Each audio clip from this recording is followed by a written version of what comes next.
Guys, the 96th Annual Academy Awards are in the rear view. This long, egregious award season is finally coming to an end. We had the Oscars last night. This is going to be a quick recap on what I thought of the show in general, what I thought of the winners. I have young kids. I can't do the instant reaction videos that a lot of my friends and fellow pundits and critics do, just because if I did, it would be my reactions mixed with me yelling at my children, mixed with you not being able to hear my reactions because of my children. So I decided not to go that route. Let's recap the Oscars, some of my personal highlights, and some things I didn't really like either, as we talk about last night's Academy Awards. Our host, Jimmy Kimmel, again, he's done it many times. I don't know how many times, but he's done it quite a few. I like Jimmy Kimmel, but on this particular hosting gig, I just felt like he didn't really want to be there. He just kind of was phoning it in my opinion. It didn't really seem like he was into it. And the opening monologue that he gave, I did find myself chuckling at quite a few moments. There were some jokes that really worked for me that probably shouldn't have because they were kind of overused. But I am infamous for spouting off dad jokes like this.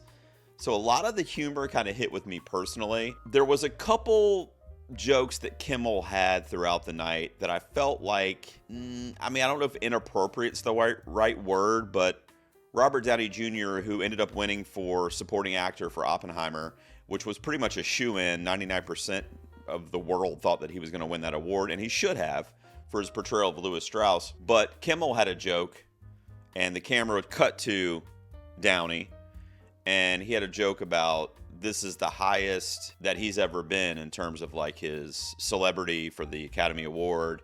And then Jimmy Kimmel's like, well, not the highest he's ever been.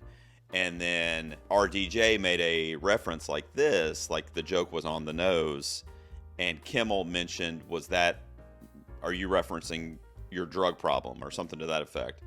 I just feel like the RDJ rehabilitation, the drug use from over like 30 years ago, like, let's let that die. This is a very important night for him.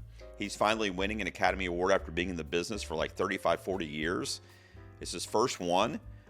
And I just feel like it's a special night for him. And that kind of tainted it a little bit. I've heard some other people say that these jokes are kind of cleared beforehand. Like, hey, you're going to be the butt of this joke. Is that okay with you? But I don't know if that was off the cuff when he said, are you referencing the drug thing? Or if that was part of the bit. But either way, I didn't like it. I didn't think it really fit with the prestige of the evening and what RDJ accomplished this year. And really in his whole career. That I don't want that to be the takeaway, us remembering his drug problem from 30 years ago. It just seemed weird to me. Some things that I really did love about the overall award show. First of all, the absolute number one best thing about the show last night was Ryan Gosling's performance of I'm Just Ken. If they somehow restructured the Oscars to where the voting body could see their performance and then put their ballot in, and then like 30 minutes later we find out the results, there's no way that would not have won last night. It was just a shot of energy into this broadcast. All the other songs nominated were kind of somber, mellow tunes. And I'm Just Ken is fun, it's high energy, and Gosling understood the assignment. He went full tilt Ken, 100% Kenergy in that performance. It was just like he was in the movie as Ken as well. And you had Simon Liu there, and you had Kingsley Ben-Adir there. They were on stage with him, but they weren't like a focal point. They were kind of mixed in with the other dancers. It was very reminiscent to the scenes from the movie itself, which I loved. It was a big production that had to have a lot of money thrown at it. My favorite part was when he got the audience involved. Obviously, Margot Robbie, Greta Gerwig, but he went over to Emma Stone, and we had a little La La Land reunion there, and she sung some of the lyrics as well. So that was my absolute number one favorite thing from the actual broadcast, was the I'm Just Ken performance, and I think a lot of people are probably going to agree with me on that today. I'm going to say what a lot of people have been saying on social media: let John Mulaney host the Oscars. If he wants to do it, give it to him. He has kind of a flawless, effortless natural comedic wit and timing to him, and it would be unique. It would be a new face, and I think it would work. And I'm going just based on the little things I saw last night. I think John Mulaney should be in the running for future hosting gigs at the Oscars. Now, when we get into the awards, I'm going to say it was somewhat predictable, somewhat boring if you think about it in those terms. However, I got 18 out of 23 in my personal predictions. The ones I missed were ones that I'm kind of glad I missed, and there were kind of surprises on the evening, which is good. You want those. A big surprise, I would say, was when Godzilla Minus One won for visual effects. It was really in the running, but it was up against the creator, and I think what that kind of tells us is that the better movie here, and when I say the better movie, I mean more popular, better consensusly by the critics on Rotten Tomatoes, that kind of thing, is what we really have to start taking into consideration for our predictions. Because if you're just looking at the category, and in this case visual effects, the creator is the best effects. Absolutely stunning visual effects in that movie. But the movie itself as a whole was not well received. And apparently not by the Academy either. Whereas a movie like Godzilla Minus One is like a 98% on Rotten Tomatoes. The critics love it. The public love it. It had this kind of underdog, feel-good story behind it. It came up kind of late in the year. It was like late November, early December when it really started to hit. I'm glad it won. I picked the creator because I was picking based on that specific tech. But I'm so glad Godzilla Minus One walked away with the win here. They all went up on stage with their Godzilla figurines. It was just adorable, and it was my number 2 movie of last year of all movies. So to say I'm thrilled that it's an Oscar-winning film would be an understatement. Another kind of big surprise in the evening came in that middle portion when a lot of the tech categories started to be given out. These are categories that I picked for the most part. However, we started with makeup and hairstyling, and Maestro, it was thought would be the only award Maestro would win that night. I picked it as well. However, it went to Poor Things, probably mostly because of Willem Dafoe's transformation in that movie. So Poor Things wins there. I didn't pick that. I picked Maestro. But then we get to production design and costume design, basically right after that, and they also went to Poor Things. That movie won like 3 in a row that were pretty big that wouldn't say the majority of people were picking them to win those. I did pick Poor Things to win costumes and production design. I just didn't feel like Barbie was an Academy-friendly movie. And I think they proved my point last night as an only one original song for Billie Eilish. So Poor Things racks up, bam, bam, bam, back to back to back. And I start thinking to myself, this is going to be really good for Emma Stone. They loved Poor Things. And you kind of see that narrative playing out. Now, I picked Emma Stone in my predictions, even though my preference in that category was Lily Gladstone. And we'll just talk about the Best Actress race right now. So Emma Stone wins for Best Actress. It was really a two-headed race between her and Lily Gladstone. Some people had Sandra Hüller kind of in the mix, but I just don't think it was a prominent enough push for her to get into that top 2 category. She was probably the number 3, though, for sure. Lily Gladstone had won SAG just a couple weeks ago, and it was right before voting ended. It was like the last major award show while voting was still open for the Oscars. Emma Stone had BAFTA. Lily Gladstone had SAG, the Globe. Emma Stone also had the Globe, by the way, because they do comedy and they do drama there, so each of them had a Globe. So it was literally the tightest race you could possibly have. But what the Oscars did this year, which to anybody that does predictions is probably like, thank God I don't have any hair, I'd be pulling it out. They followed the BAFTAs. Almost beat for beat. Whatever the BAFTAs awarded, the Academy ended up awarding. Whereas last year, it was the opposite. Last year, they did almost everything that SAG did and hardly anything that the BAFTAs did. And in fact, it may have been 0. You know, last year they had a movie like Elvis, which was nominated for like 4 or 5 BAFTAs, and it walked away with 0 at the Academy Awards. And a lot of people thought production design, costumes, etc. for Elvis because of the BAFTA influence there. But of course, that didn't happen. This year was very different. Emma Stone wins. Now, what I'll just say, I mean, Emma Stone and Lily Gladstone were the two best performances in this category, without a doubt. Either of them win, I'm happy. Either of them lose, I'm disappointed.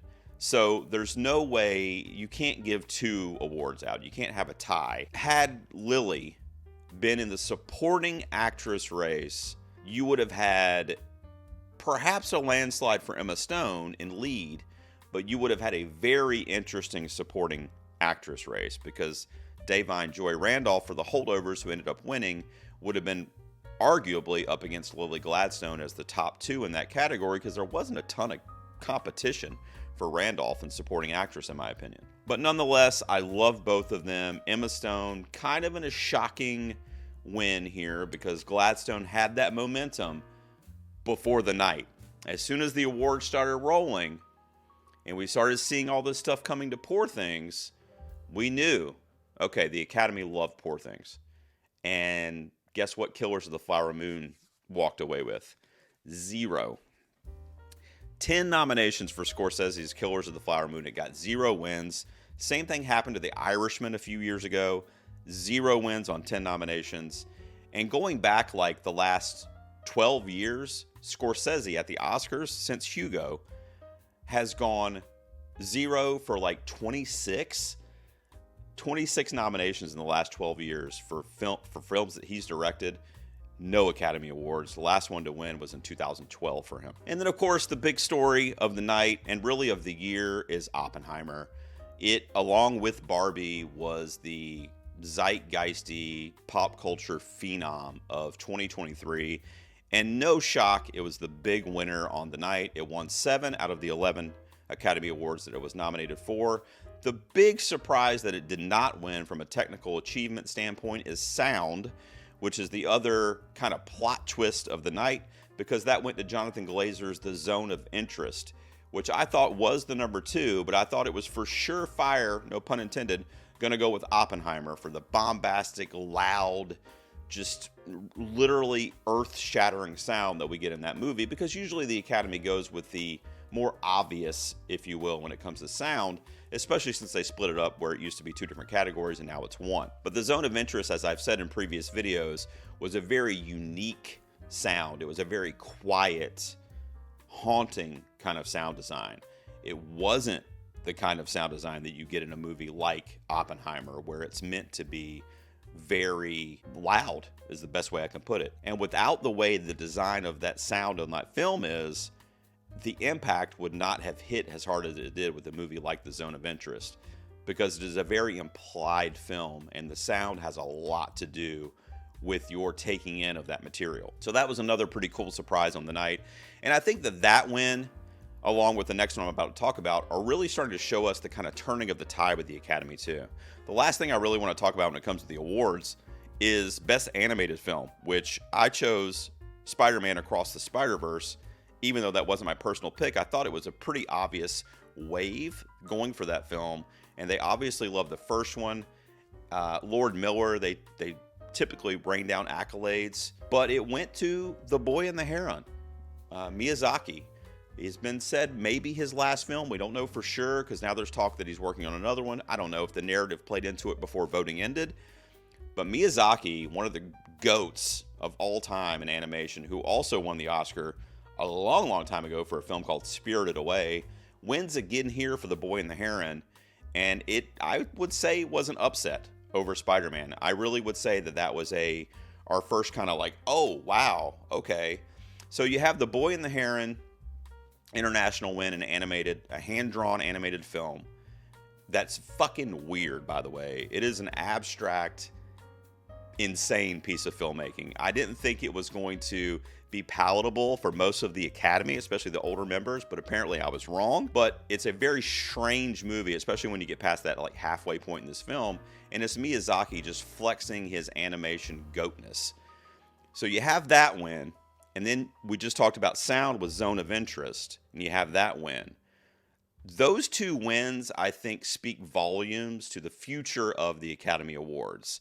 I think the tide has been turning really since Parasite in 2019. We still get kind of like some head scratchers along the way that feel like they're old school picks or whatever, but I kind of sense like hipper, different, unique, outside of our box. And when I say box, I really mean America. Internationally, foreign language films, a film like The Zone of Interest that is tough material. And The Boy and the Heron really too is a very reflective, strange piece of filmmaking. There's still room for the blockbusters. There's still room for Oppenheimer, obviously.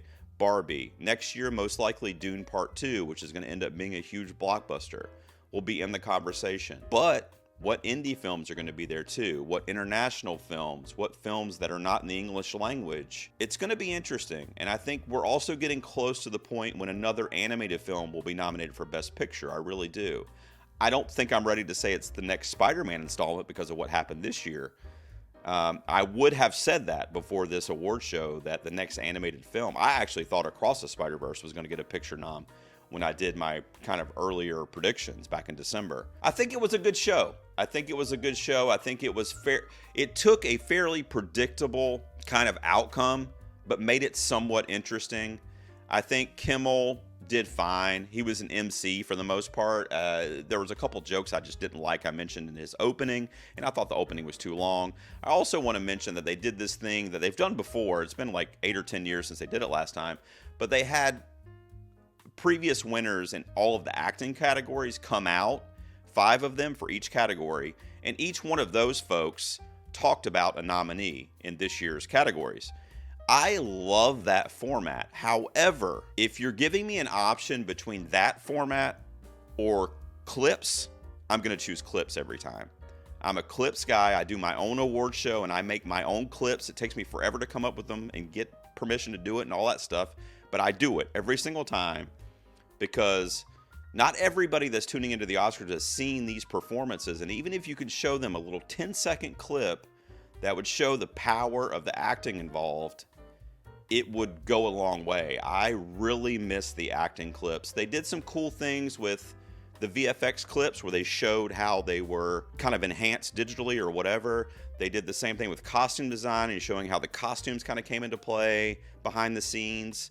But they didn't show any acting clips in any of the 4 acting categories, which was just extremely disappointing for me, even though I do really like the format of previous winners kind of giving praise to the nominees for their performances. Another thing that really disappointed me about this broadcast, and then it's the last thing I'm going to mention, is the In Memoriam. What are we doing? Like, In Memoriam should be whoever's performing the sad song usually about the people we lost. They should be performing that on the stage, and it should show us full screen on television when we're watching it as it goes through the clips of the people, and then cut back to whoever performing for 10-15 seconds, and then go back to the clips. What they did last night is they had this wide shot of the stage with the In Memoriam clips playing on the screen for the audience that was there, but it never went full screen for us at home.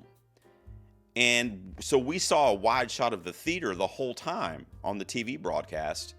And there were times, I don't have the best eyesight, guys. There were times I couldn't see it. I didn't even know who the person was, or whoever was dancing on stage was in front of their name, so I couldn't read their name or what they did. And then there were times when it moved from the main camera to one of the side cameras. It was just a really weird way to show it on broadcast television. I imagine being there in person, it would have been fine, but we should not have had that POV of someone that was there. We should have had a POV of watching it at home. I mean, think of somebody that was watching it on a 30-inch TV. There's no way they would have been able to see. And then they have a thing at the end where they show all the names, like listed on the wall, of people that didn't have an image shown. You can't read that. I couldn't read that. And I have a big screen TV. I couldn't read that. So I hated the In Memoriam thing. And another thing that bugs me about it is they never get it right. I mean, it's literally the easiest thing that you can do is you make the clips reel that's like 2 or 3 minutes long, and you just run it onto the feed. And then you cut away and show the person singing. And then you go back to the clip reel. Like, it's too elaborate. They're trying too hard to do something different with it. And it's just is what it is. It should literally just be an In Memoriam slideshow, basically. And that I could make that at home and email it to them. and it would have come out better than what we saw last night from a TV watching perspective. It was a bummer. I thought the performance was beautiful and very poignant, but it just took away from the slideshow, and I didn't get a chance to really have the impact of these people that we lost last year because of it. This was a good show. It ended at like 10:15 at night. Thank you. It started at 7 p.m. and ended before 10:30. I got my kids in bed before 11. It was great. So hopefully they keep the early start time. I've had some gripes, but overall I enjoyed the show. I thought it was predictable for the most part, but there were a few really nice surprises that I mentioned are kind of showing the turning of the tide, which is very exciting for future award shows at the Oscars, I think. Let me know what you thought of the Academy Awards. What was your favorite win? I didn't really talk about the speeches. What was your favorite speech of the night? For me, it would probably have been Da'Vine Joy Randolph's speech. Very emotional. I got emotional. That's off the top of my head, that's probably my favorite one. The award season is over, all right? So you know what that means. Probably in about a month, maybe 2 months, for some insane reason, I'm going to be dropping my early predictions, the first of my early predictions for next year's Academy Awards. Holy Lord. Dune Part 2? That's all I know so far. What did you guys think? Let me know down below. I'll see you next time in the garage.